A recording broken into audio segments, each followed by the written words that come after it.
તો હવે આપણો ટોપિક છે અંદાજ. હવે અંદાજ છે આનો ઉપયોગ આપણે રોજિંદા જીવનમાં કરતા હોઈએ છીએ. કઈ રીતે?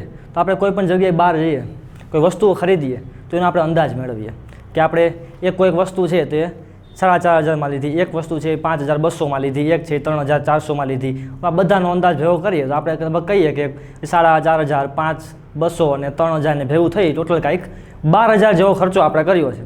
આપણે કોઈ એક્ઝેક્ટ કોઈ પણ એક નિશ્ચિત મૂલ્ય કહેતા નથી. શું કહીએ છીએ? અંદાજિત મૂલ્ય કહીએ કે લગભગ 12,000નો ખર્ચો થયો છે.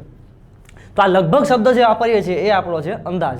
કોઈ આપણે રકમ છે એનો અંદાજ મેળવીએ છીએ કે આપણે કોઈ રકમ છે એને પૂર્ણ લેતા નથી, પણ એની નજીકની કોઈ સરળ સંખ્યા હોય, એટલે કે શૂન્યવાળી સંખ્યા હોય, સંખ્યા લઈ લઈએ છીએ. આના માટેનું પહેલું જોઈએ આપણે 10ના આધારે અંદાજ, એટલે કે આપણી સંખ્યાના દશકના સ્થાનનો અંદાજ મેળવવો. હવે કોઈ સંખ્યા આપણી પાસે છે, ધારો કે 512. આ 512નો એક દશકના સ્થાન, એટલે કે આ એક દશકના સ્થાન ઉપર જ્યારે લેવામાં આવે ત્યારે પાછળની બંને સંખ્યાઓ, એટલે કે 12, આ બંને સંખ્યાઓને જોવામાં આવશે. અને હંમેશા નિર્ણય કરતી વખતે આપણે જોઈશું એકમનો અંક 2. હવે આ અંકનું આપણે અંદાજ મેળવીને શું કરશું? તો કે 512 છે, આનું અંદાજિત મૂલ્ય 10ના આધાર ઉપર શું થાય? તો કે 10માં કેટલા શૂન્ય છે? 1.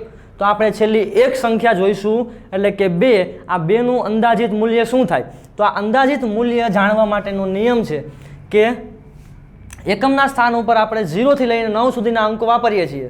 તો આપણે આ જ અંકો લઈએ કે 0 થી લઈ 9 સુધીના, તો આનો વચ્ચેનો અંક આવશે આનો 5. તો જો કોઈ પણ સંખ્યા 0, 1, 2, 3 અને 4, એટલે કે 5 કરતાં નાની હોય, એકમના અંકની સંખ્યા 5 કરતાં નાની હોય તો એના બદલે આપણે શું લઈશું? 0. અને જો આ સંખ્યા 5 અથવા 5 થી મોટી હોય, એટલે કે 5, 6, 7, 8 અથવા 9 હોય, તો આ સંખ્યાને આપણે એના કરતાં મોટી, એટલે કે 10 તરીકે લઈશું.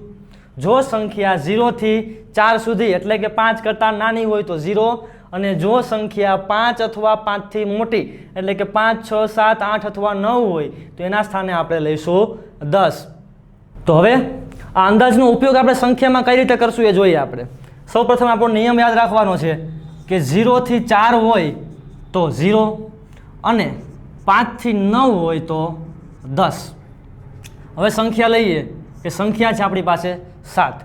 જો આ 7નો 10ના આધારે અંદાજ લઈએ, આ 7 એ ક્યાં આવે છે? 5 થી 9ની વચ્ચે, તો આ સંખ્યા શું બની જશે? 10. હવે કોઈ સંખ્યા છે 12. આ 12નો 10ના આધારે અંદાજ મેળવવો છે તો એકમનો અંક જોઈએ. એકમનો અંક છે 2. 2 આવે છે 0 અને 4ની વચ્ચે. તો જો 0 અને 4ની વચ્ચે કોઈ સંખ્યા આવે તો એ શું લેવાની થશે? 0. તો આ 12માં 2ની બદલે આપણે મૂકીશું 0, એટલે સંખ્યા બનશે 10. હવે જો આ સંખ્યા છે એ 55 હોય અને આનું 10ના આધારે અંદાજ મેળવવાનું કહે તો શું કરશું? તો સૌથી પહેલાં આ સંખ્યા જે છે એ 5 થી 9માં આવે છે. એકમનો અંક 5 એ 5 થી 9માં આવે છે, તો આનો અંદાજ 10 લેવાનો છે. તો 10 કઈ રીતે લઈશું? તો કે પહેલાં આ 5 છે એને શૂન્ય કરી દઈએ, 50. હવે આ સંખ્યાની અંદર અંદાજ 10 છે એટલે 10 ઉમેરીએ તો આપણી સંખ્યા મળે 60. એટલે કે 55નો 10ના આધારે અંદાજ મળશે આપણને 60. શું કર્યું છે?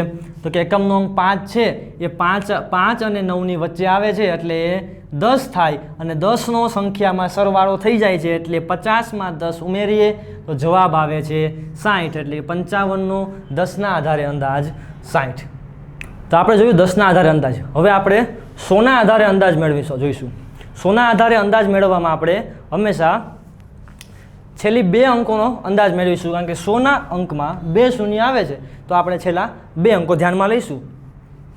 હવે 2 અંકવાળી સંખ્યાઓ સૌપ્રથમ ધ્યાનમાં લઈએ. 2 અંકવાળી સંખ્યાઓ કઈ કઈ છે? તો 2 અંકવાળી સંખ્યાઓ આવે છે આપણે 99 સુધી.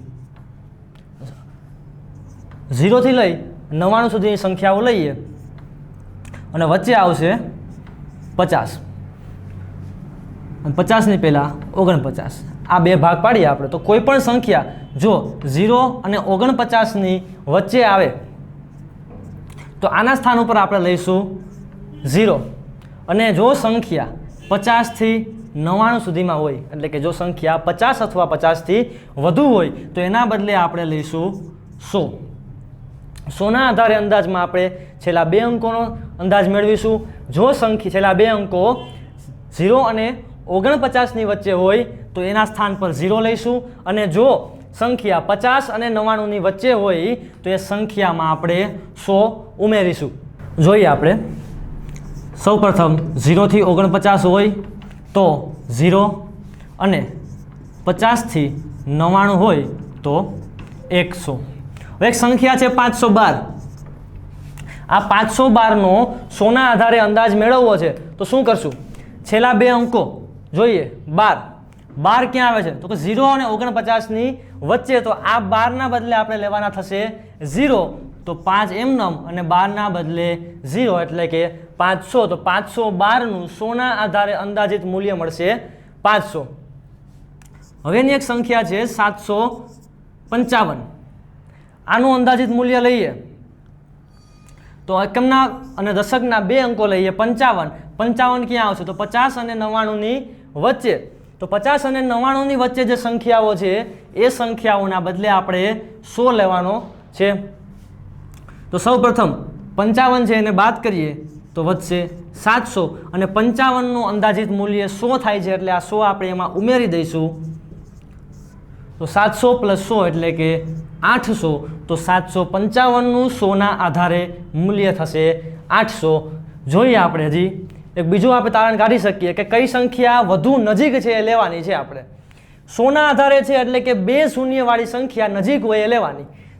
512 છે, આ 512ની નજીકની 2 શૂન્યવાળી કઈ સંખ્યા છે? તો કે 500. તો 100ના આધારે અંદાજિત મૂલ્ય થાય 500. આવી જ રીતે 755 છે, તો કે 755ની નજીકની 2 શૂન્યવાળી કઈ સંખ્યા આવે છે? તો 800. તો 755નું અંદાજિત મૂલ્ય થાય 800. આવી જ રીતે 2 અંકોવાળી જે કોઈ પણ રાઉન્ડ ફિગર સંખ્યા નજીક હોય એ સંખ્યા આપણું અંદાજિત મૂલ્ય બને છે. હવે આપણે હજારના આધારે આસન મૂલ્ય શોધતા જોઈએ. હજારના છેલ્લા અંકો જોઈએ તો કેટલા શૂન્ય આવે છે? એમાં 3. તો હવે આપણે જેટલા અંદાજ મેળવશું એ પાછળના 3 અંકો માટે મેળવશું. પાછળના 3 અંકો એ સૌથી મોટી સંખ્યા કઈ છે? તો કે 3 અંકની સૌથી મોટી સંખ્યા એટલે 999, અને નાનામાં નાની સંખ્યા એટલે 0, આપણને ખબર જ છે. તો હવે 0 થી 99ના 2 ભાગ કરીએ એટલે વચ્ચે આવે છે 500. તો જો કોઈ પણ સંખ્યા એ 0 થી 499 સુધીના હોય તો એના બદલે આપણે લઈશું 0, અને 500 થી 999 સુધી હોય તો એના બદલે લેશું 1000. એટલે કે જો સંખ્યા 500 કરતાં નાની હોય તો 0, 500 અથવા 500 થી મોટી હોય તો 1000. જેમ કે એક સંખ્યા છે 1752. તો 1752ના છેલ્લા 3 અંકો જોઈએ. શું આવે છે? 752. તો 752 કઈ સંખ્યાઓની વચ્ચે આવશે? તો કે 500 થી 999ની વચ્ચે. તો 500 થી 999ની વચ્ચે કોઈ સંખ્યા આવે તો એની અંદર 1000 ઉમેરવા એવો નિયમ છે. તો 1752માંથી પહેલા 752 દૂર કરી દઈએ તો 1000, આની અંદર 1000નો ઉમેરો કરીએ તો આપણને મળશે 2000.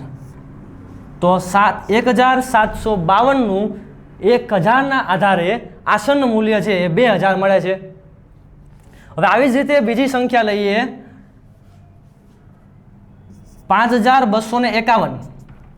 તો આ 5251ના છેલ્લા 3 અંકો જોઈએ તો 251 કઈ જગ્યાએ છે? તો કે 0 અને 499ની વચ્ચે ક્યાંક 251 આપણને મળશે. જો 0 થી 499ની વચ્ચે હોય તો એના સ્થાને આપણે શું લઈ લઈએ છીએ? 0. તો આ 5251ના સ્થાને આવી જશે 5000. એટલે કે 5251નું 1000ના આધારે આસન મૂલ્ય મળશે આપણને 5000. સાદો નિયમ જોઈ લઈએ કે જો સંખ્યા જે છે એ 500 અથવા 500 થી વધુ મળે તો એ સંખ્યાના સ્થાને 1000 ઉમેરવા. તો 1752 હતા તો એમાંથી 1000 આગળના લઈએ, 1000 + 1000 એટલે 2000 મળશે. અને જો 0 થી 499 માં હોય તો એ સંખ્યાના સ્થાને 0 મૂકી દેવા, તો 5251 છે, તેના બદલે મળી ગયા 5000. હવે જેમ સોના આધારે આસન મૂલ્ય હતા એમાં આપણે જોયું હતું કે નજીકના રાઉન્ડ ફિગરવાળી સંખ્યા લઈએ તો 1000ના આધારે લઈ, એમાં પણ એવી રીતે કરી શકાય કે 1000માં 3 શૂન્ય છે તો 3 શૂન્યવાળી કઈ સંખ્યા નજીક છે એ સંખ્યા લઈ શકીએ.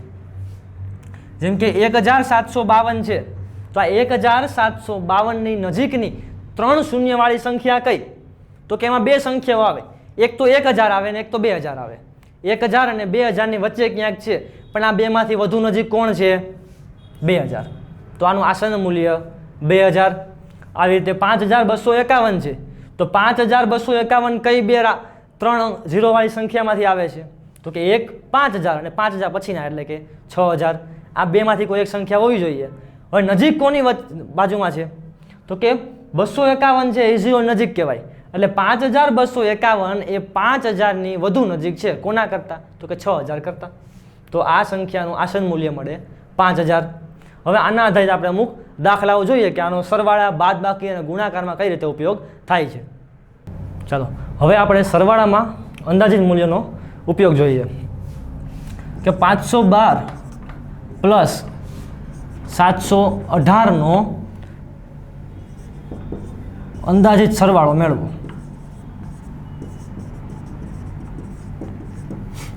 હવે 512 અને 718 છે, આનો અંદાજિત સરવાળો મેળવવાનો છે. આપણે બે રીતે મેળવીએ, 10ના આધારે અને 100ના આધારે. તો 10ના આધારે 512નું અંદાજિત મૂલ્ય શું મળે આપણને? તો એકમના સ્થાન ઉપર 2 છે એટલે 0 અને 4ની વચ્ચે આવે તો આના બદલે 0 લઈએ તો 10ના આધારે થાય 510 અને પ્લસ 718નું 10ના આધારે મૂલ્ય શું થાય? તો કે 8 છે એ 10ની નજીક છે એટલે 10 થાય, તો 10 પ્લસ 10 20 એટલે 720. તો 510 પ્લસ 720 એટલે 1230. હવે 100ના આધારે લઈએ કે 512નું 100ના આધારે આસન મૂલ્ય શું થશે? તો કે 12 છે, 0 નજીક છે એટલે 500 અને પ્લસ 718, 18 પણ 0 નજીક છે તો એ પણ 700 એટલે 500 પ્લસ 700 1200. આવી રીતે બાદબાકીમાં જોઈએ તો કે 718 માઇનસ 512 લઈએ, આને અંદાજિત બાદબાકી.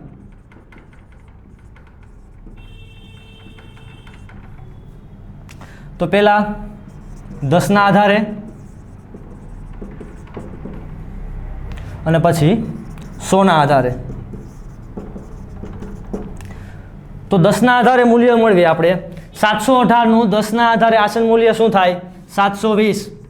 કારણ કે 8 છે એ 10ની નજીક છે એટલે 10 પ્લસ 10 20 મળે, અને બાદ 512નું 10ના આધારે આસન મૂલ્ય, બંનેની બાદબાકી કરીએ, 0 માઇનસ 0 0, 2માંથી 1 જાય 1 અને 7માંથી 5 જાય 2, તો 210. આવી રીતે 100ના આધારે લઈએ તો 718નું 100ના આસન મૂલ્ય 700 અને 512નું 100ના આધારે આસન મૂલ્ય 500. 700 માઇનસ 500 બરાબર 200. આવી જ રીતે કોઈ પણ સરવાળા બાદબાકીના દાખલા હોય તો એમાં 1000ના આધારે પણ આસન મૂલ્ય આસાનીથી મેળવી શકાય છે. હવે આપણે ગુણાકારનો અંદાજ મેળવતા શીખીએ. પહેલાં 10ના આધારે, ત્યારબાદ 100ના આધારે લઈશું. એક સંખ્યા 721નો ગુણાકાર 57 સાથે. 721 ગુણ્યા 57, આ બેનો 10ના આધારે ગુણાકારનો અંદાજ મેળવવાનો છે. તો પહેલાં સૌપ્રથમ બે સંખ્યાના 10ના આધારે આસન મૂલ્ય મેળવવા પડે. 721નું 10ના આધારે એટલે કે એકમનો અંક જોઈએ તો 1 0 નજીક એટલે 10ના આધારે આસન મૂલ્ય 720 અને ગુણ્યા 57નું 10ના આધારે આસન મૂલ્ય 57ની નજીકની 1 0 વાળી સંખ્યા એટલે 60. તો 720 ગુણ્યા 60, આ 0 માટે 0 મૂકીએ અને 6નો ગુણાકાર કરીએ, 6 0 0, 6 2 12 2 વધી 1, 6 7 42 પ્લસ 1 43, અને 0 છે એનો ગુણાકાર 0 સાથે કરો તો જવાબ 0 જ આવે એટલે જરૂર છે નહીં, તો 43200. હવે આ જ સંખ્યાનો 100ના આધારે અંદાજ મેળવીએ. 721 ગુણ્યા 57 છે. તો 721નું 100ના આધારે આસન મૂલ્ય, તો 721ની નજીકની 2 રાઉન્ડવાળી સંખ્યા કઈ આવે છે? તો કે 700. તો 700 ગુણ્યા 57 100ના આધારે લેવાનો છે, એટલે 57 સંખ્યા છે 50 થી 99ની વચ્ચે આવે. તો 50 થી 99ની વચ્ચે જે સંખ્યા આવે એના માટે આપણે લઈ છીએ 100. તો 700 ગુણ્યા 100, તો 700 ગુણ્યા 100 કરીએ એટલે આ 2 0 2 0 એમનેમ, અને 1નો ગુણાકાર કરીએ સંખ્યા એમનેમ મળે, એટલે 700. 0નો ગુણાકાર કરવાની જરૂર નથી, તો આપણને જવાબ મળે 70,000. ઓકે, તો હવે આપણે રોમન અંકો વિશે જાણીએ. રોમન અંકો વિદ્યાર્થી મિત્રો, તમે રોમન અંકો જોયેલા જ છે. કઈ જગ્યાએ? કોઈ ઘડિયાળ છે, કોઈએ એનાલોગ ઘડિયાળ છે કાંટાવાળી, એમાં ઘણી ઘડિયાળમાં તમે આવી સંજ્ઞાઓ જોઈ હશે.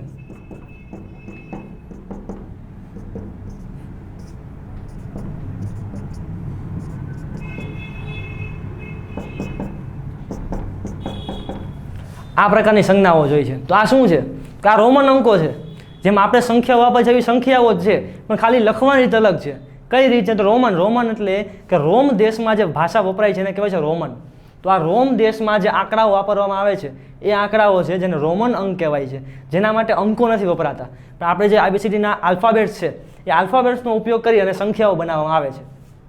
જેમ કે 1 વખત આઈ છે એનો અર્થ થાય 1, 2 વખત આઈ છે તો 2, પછી 3, IV એટલે 4, 5, VI એટલે 6, 7, 8, 9, Xનો અર્થ થાય 10, પછી 11, પછી 12. આપણી ઘડિયાળમાં જેમ 1 થી 12 સુધીના આંકો છે આ એ જ અંકો છે, પણ લખવાની રીત થોડી અલગ છે. આ રીત શું છે અને કઈ રીતે લખાય છે, આને કઈ રીતે સમજવી, અને કોઈ પણ તમને રોમન અંક આપે તો એને કઈ રીતે તમારી આપણી પ્રાકૃતિક સંખ્યાઓમાં ફેરવવા, અથવા તો આપણી પ્રાકૃતિક સંખ્યાઓને રોમન અંકમાં કઈ રીતે ફેરવવી, આપણે એ વિશે અભ્યાસ કરવાનો છે. તો હવે આ રોમન અંકો છે, આ રોમન અંકોને કેવી રીતે લખવા કે કઈ રીતે સમજવા એના વિશેના અમુક નિયમોને આધારિત આપણે ભણીશું. કે રોમન અંકોમાં તમે જુઓ છો તો એની અંદર I, V, X, L, C જેવા સંજ્ઞાઓ વપરાય છે. તો આ સંજ્ઞાઓ શું દર્શાવે છે, કયા અંકોનો નિર્દેશ કરે છે એ જોઈએ. તો રોમન અંકો છે એની મુખ્ય નિશાનીઓ કે જેમાં આપણે ભણીએ છીએ એ કઈ રીતે છે. તો એમાં 1 માટે લેવામાં આવે છે I, 5 માટે V, 10 માટે X, 50 માટે L અને 100 માટે C, તેમજ 500 માટે લેવાય છે M. આમાંથી આપણે I, V, X, L અને C સુધીનો અભ્યાસ કરવાનો છે. 1 થી લઈ અને 100 સુધીના રોમન અંકો છે એ આપણે ધોરણ 6માં ભણવાના છે. આથી આગળના રોમન અંકો છે એ આપણે કયા નિયમોના આધારે બનાવી શકીએ એ આપણે આગળ જોઈશું. સૌપ્રથમ આ 5 સંજ્ઞાઓ આપણે યાદ રાખવાની છે કે 1 માટે I, 5 માટે V, 10 માટે X, 50 માટે L અને 100 માટે C નો ઉપયોગ કરવો.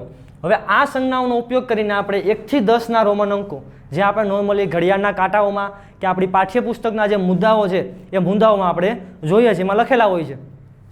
1 થી 10ના રોમન અંકો સૌથી પ્રથમ આપણે યાદ રાખી લઈશું કે 1 માટે I, 2 માટે I, ડબલ I, 2 વખત I, 3 માટે ટ્રિપલ I, 4 માટે, તો કે 4 માટે 4 વખત I લખાતો નથી, એના માટે લખાય છે I, V. 5 માટે V, 6 માટે V, I, 7 માટે V, ડબલ I, 8 માટે V, ટ્રિપલ I, 9 માટે I, X અને 10 માટે X. હવે જુઓ આ સંખ્યામાં શું થયું, તમે 1 માટે I, 2 માટે ડબલ I, 3 માટે ટ્રિપલ I, 4 માટે IV, 5 માટે V, 6 માટે VI, 7 માટે V ડબલ I, 8 માટે V ટ્રિપલ I, 9 માટે IX અને 10 માટે X. આમાં તમે અમુક સામાન્ય સમાનતાઓ જોઈ શકો છો કે I છે, I કોઈ પણ સંખ્યામાં 3 થી વધુ વખત પુનરાવર્તિત થતો નથી. જો આ એક સાથે બાજુમાં 3 વખત આવી ગયો પણ ચોથી વખત મુકાતો નથી. જો કારણ કે 4 માટે તમે 4 વખત I નથી લખતા, શું લખીએ છીએ I, V. તો પહેલો નિયમ આપણને શું મળે છે, તો કોઈ પણ આલ્ફાબેટ છે અને એક ધારા એટલે કે પુનરાવર્તિત રીતે 3 થી વધુ વખત લખવાના નથી. પછી તો કે 10 માટે X વાપરીએ છીએ અને 5 માટે V વાપરીએ છીએ, તો 4 માટે આપણે V માંથી 1 ઓછો કરીને I વાપરીએ છીએ. I, V એટલે 4 રહીએ છીએ. હવે આ કયા નિયમોના આધારે બને છે એ આપણે આગળ નિયમો જોઈએ. ચાલો હવે આપણે રોમન અંકો લખવા માટેના નિયમો જોઈએ. એમાંનો પ્રથમ નિયમ છે કે સંખ્યાનું પુનરાવર્તન થાય તે સંખ્યા ઉમેરાશે. એટલે કે જો કોઈ સંખ્યાનું એક પછી એક વારંવાર પુનરાવર્તન થાય તો એ સંખ્યાઓનો એકબીજામાં ઉમેરો કરવાનો. જેમ કે આઈને 2 વખત લેવામાં આવે છે તો આ બંનેનો ઉમેરો થાય એટલે કે સરવાળો થાય. 2 વખત આવે એટલે i પ્લસ i, 1 પ્લસ 1 2. એવી રીતે એક્સનું પુનરાવર્તન 2 વખત થયું તો x એટલે 10, તો 10 પ્લસ 10 એટલે 20. પછી બીજો નિયમ છે કે 3 થી વધુ વખત પુનરાવર્તન થતું નથી. કોઈ પણ નિશાની છે એનું 3 થી વધુ વખત પુનરાવર્તન થઈ શકતું નથી. એટલે કે કોઈ પણ એક સંજ્ઞા એક ધારી 3 વખતથી વધુ લખી શકાતી નથી. અને વી, એલ અને ડી આ ત્રણેયનું ક્યારેય પણ પુનરાવર્તન કરવામાં આવતું નથી. બાજુમાં ક્યારેય આને લખાતી નથી. જેમ કે આપણે ઉદાહરણ જોઈએ તો આપણે 3 વખત x લખીએ તો આનો અર્થ 30 થાય, પણ આપણે 4 વખત x લખીએ તો એનો અર્થ 40 કરવો શક્ય નથી.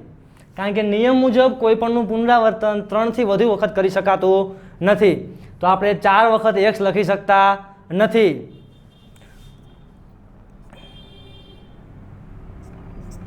તો આપણે 40 માટે લખવું પડે છે xl. હવે આવી રીતે આપણે 3 વખત i લખીએ તો આને 3 લખીએ છીએ, પણ આપણે 4 વખત i લખીને 4 લખી શકતા નથી. 4 માટે આપણે iv નો યુઝ કરવો પડે છે.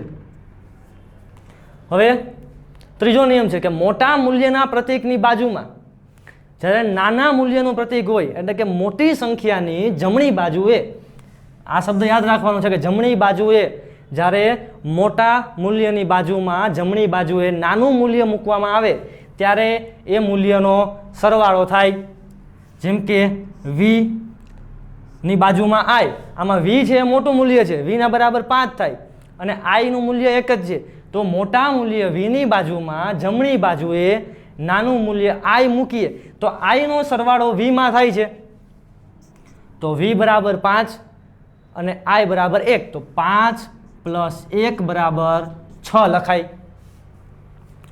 ચોથો નિયમ કે મોટા મૂલ્યના પ્રતીકની ડાબી બાજુએ, કઈ બાજુએ? ડાબી બાજુએ. મોટા મૂલ્યના પ્રતીકની ડાબી બાજુએ નાના મૂલ્યનું પ્રતીક હોય તો બાદબાકી થાય. જો જમણી બાજુ હોય તો સરવાળો થાય છે, તો આનું ઉલટું વિચારીએ, ડાબી બાજુ હોય તો બાદબાકી થાય.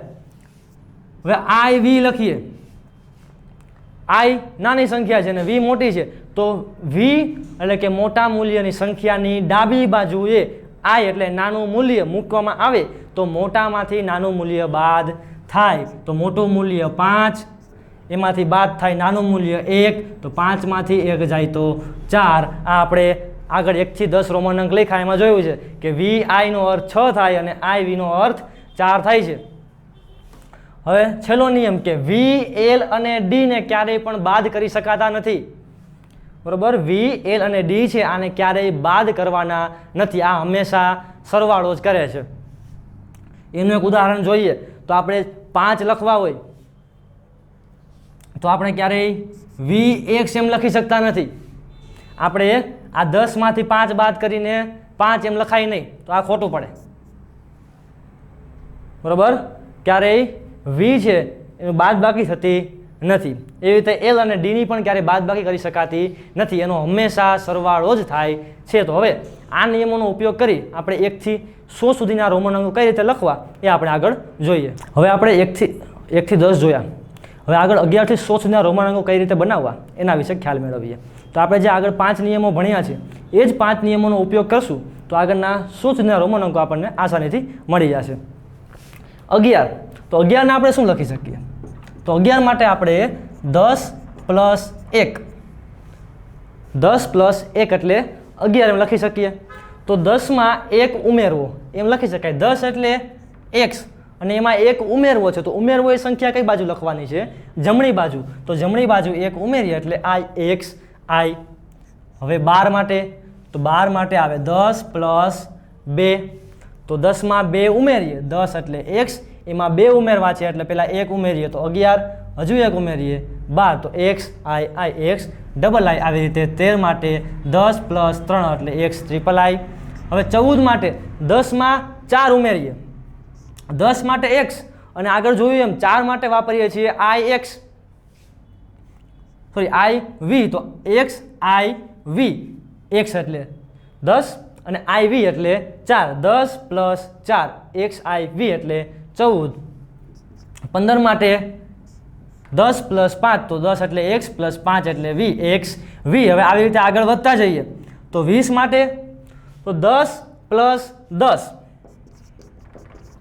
તો 10 માટે x + 10 એટલે x બીજા તો x x x + x 10 + 10 એટલે 20 આવી રીતે 21 માટે જોઈએ તો 20 + 1 21 નો અર્થ થાય 20 + 1 તો 20 માટે x x અને +1 એટલે i તો x x i 22 માટે જોઈએ તો x x એટલે 20 + 2 i i એટલે 22 એટલે 23 માટે x x ટ્રિપલ i જો 24 લખીએ તો 24 માટે આવી જાય x x i v 20 + 4 24 આવી રીતે આગળ જતા જઈએ તો 29 માટે x x એટલે 20 20 + 9 તો 9 માટે વપરાય i x તો x x i x અને 30 માટે x + x એટલે 20 + x એટલે +10 30 આવી રીતે 31 માટે જોઈએ તો x x x + 1 x x x i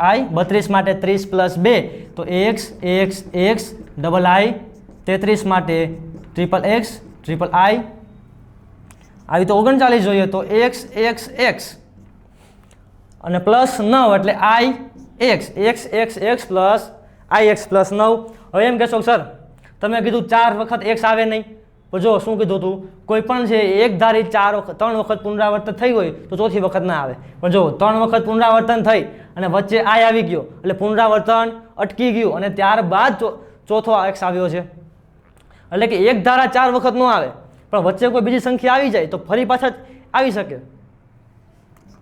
હવે 40 માટે 40 જો x x x એટલે 30 + 10 40 થાય પણ +10 કરો તો x છે 4 વખત આવી જાય 4 વખત લેવાના શું કરશું તો હવે તો 50 માંથી 10 બાદ કરીએ 40 એટલે 50 - 10 લખી શકાય તો 50 નો અર્થ આપણે આગળ જોયું તો એમ જ કે 50 એટલે l અને l માંથી 10 બાદ કરવાના છે જે સંખ્યા બાદ કરવી હોય એ કઈ બાજુ લખવાની છે ડાબી બાજુએ 10 બાદ કરવા છે 10 નો અર્થ x તો ડાબી બાજુએ x x l તો 50 એટલે કે l માંથી x એટલે કે 10 બાદ કરતા 50 - 10 એટલે 40 તો 40 નો અર્થ થાય xl આવી રીતે 41 જોઈએ તો 40 + 1 40 એટલે xl અને +1 એટલે i xl i આવી રીતે xl ડબલ i 43 માટે xl ટ્રિપલ i 44 માટે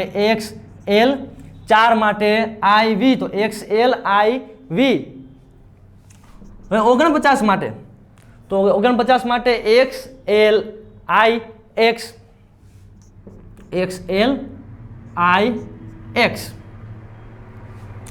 xl એટલે 40 + 9 ix એટલે 49 અને 50 માટે આપણને સંજ્ઞા ખબર જ છે l હવે 51 તો 50 + 1 એટલે l + i l i 52 એટલે l ડબલ i હવે આવી રીતે આગળ વધતા જઈએ તો આવશે 60 60 એટલે 50 + 10 50 એટલે l અને +10 એટલે x જમણી બાજુએ સરવાળો થશે l x આવી રીતે 70 તો 50 + 20 એટલે કે 60 + 10 60 એટલે l x અને +10 એટલે 1 x વધુ 70 એટલે l x x આવી રીતે 71 લખવા હોય તો l x x i હવે 80 એટલે 70 + 10 તો 70 એટલે l x x અને +10 એટલે 1 x વધુ l ટ્રિપલ x હવે 81 લખવા હોય તો l ટ્રિપલ x i આવી રીતે આગળ કરતા જઈએ હવે 90 એટલે 80 + 10 જો 80 + 10 લખીએ તો l x x અને પાછા 10 ઉમેરાય તો x ચોથી વખત આવે અને આપણે કોઈ પણ સંજ્ઞા છે એને એક ધારી 4 વખત લેવાની નથી તો આપણે સરવાળો કરી શકાય નહીં હવે જોવાનું છે બાદબાકીમાં તો મોટી સંખ્યા કઈ છે 100 100 માટે શું લખાય છે 100 માટે આવશે c તો હવે 90 એટલે 100 માંથી 10 બાદ કરી શકાય. 90 બરાબર 100 માઇનસ 10. 100 એટલે C. 100 માંથી 10 બાદ કરવા છે તો જે સંખ્યા બાદ કરવી હોય એ સંખ્યા ડાબી બાજુ લેવાની છે. તો C માંથી 10 બાદ કરીએ, 10 એટલે x, તો આ C માંથી ડાબી બાજુ x મૂકીએ એટલે 10 બાદ થાય. તો 100 માઇનસ 10 બરાબર 90, એટલે 90 બરાબર XC. હવે 91 માટે તો 90 પ્લસ 1 તો XCI. 92 માટે 90 પ્લસ 2 XCII. આવી રીતે આગળ આગળ જતા જઈએ તો 99 માટે XCIX. XC એટલે 90 પ્લસ 9 એટલે IX, તો XCIX. અને 100 બરાબર C આપણને ખબર છે. તો વિદ્યાર્થી મિત્રો અહીંયા આપણા ધોરણ 6ના ચેપ્ટર 1 સંખ્યા પરિચયનો અંત થાય છે. આ લેક્ચરમાં આપેલા દાખલાઓ અને ઉદાહરણો છે એને વ્યવસ્થિત સમજી અને ટેક્સ્ટબુકમાં આપેલા દાખલાઓનું પુનરાવર્તન કરવું.